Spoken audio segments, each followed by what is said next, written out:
Kamusta mga kabibip? Sa video na to ay may pagkakataon tayo na reviewin ang bagong design na driver's license. Sa mga hindi po nakakaalam, may bago na pong disenyo na inilabas ang LTO na driver's license at may mga ilang LTO branch na po ang nagpo-provide nito. Hindi pa po lahat pero meron na. So hindi po ito fake news. Ito po ay totoo at timing naman kasi yung father-in-law ko na kakarenew lang ay nabigyan ng bagong design na driver's license. At yan nga po ang re-reviewin natin ngayon para malaman kung ano nga ba ang mga obvious na bago dito. Kaya naman, simulan na natin to. Okay, ang unang-unang mapapansin kagad dito ay yung kanyang pinaka-seal. Ito po yung bilog na kumikinang-kinang. So napakaganda po ng bagong seal ngayon. Nag-iiba-iba ng itsura at ng kulay. Yung dati, maganda rin naman at nag-iiba-iba. Pero mas malaki ang difference ngayon. So ito po yung comparison ng dati at ngayon.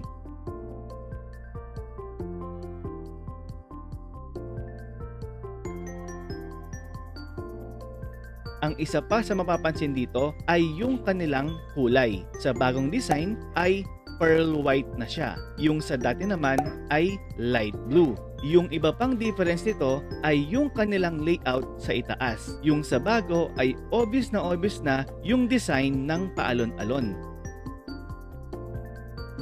Yung sa luma naman ay hindi ganon ka-obvious. Yung isa pang difference ay yung isa pang seal na parang thumb mark yung itsura. Sa bago ay wala na pong ganito. Plain na lang po siya. Tapos yung pinaka-araw sa may bandang baba, sa bago ay solid na po ang itsura niya compared sa lumang design na hindi ganon ka-solid. At ang isa pang pinaka-obvious ay meron na pong sinag ng araw sa bagong design na driver's license. Dito po sa kanyang pinaka-seal. Sa dati po kasi ay walang sinag. Ngayon, yung sa expiration date ay parehong magaspang pa din kapag kinakapa.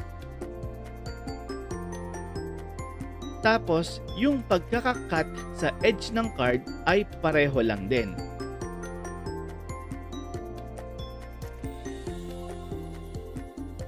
Mukhang pati sa materyales na ginamit ay pareho lang din.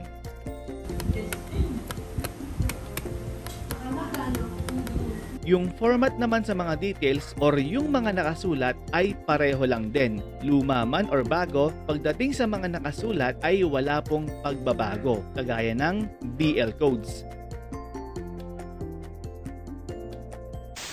Sa likod naman, ang pinaka-difference lang nila ay itong pahabang seal. Yung bago ngayon ay putol-putol na, pero kumikintab-kintab na parang may mga glitters. Sa luma naman ay isang diretsong linya na kumikintab-kintab din naman. Sa format naman sa mga details or mga nakasulat ay pareho lang din po. Mula sa ibig sabihin ng DL codes, condition, classification, etc. So wala pong pinagkaiba yung dalawa sa likod except sa pahabang seal. And last but not the least, ang isa pa sa pinaka-obvious na pagkakaiba ng dalawa na pwede ninyong ikagulat ay yung pag-ilaw sa lisensya. Kasi alam naman natin na sa dating design, kapag inilawan, color violet po ang makikita. Pero sa bagong design ngayon, hindi na po siya kulay violet. Kulay puti na po siya.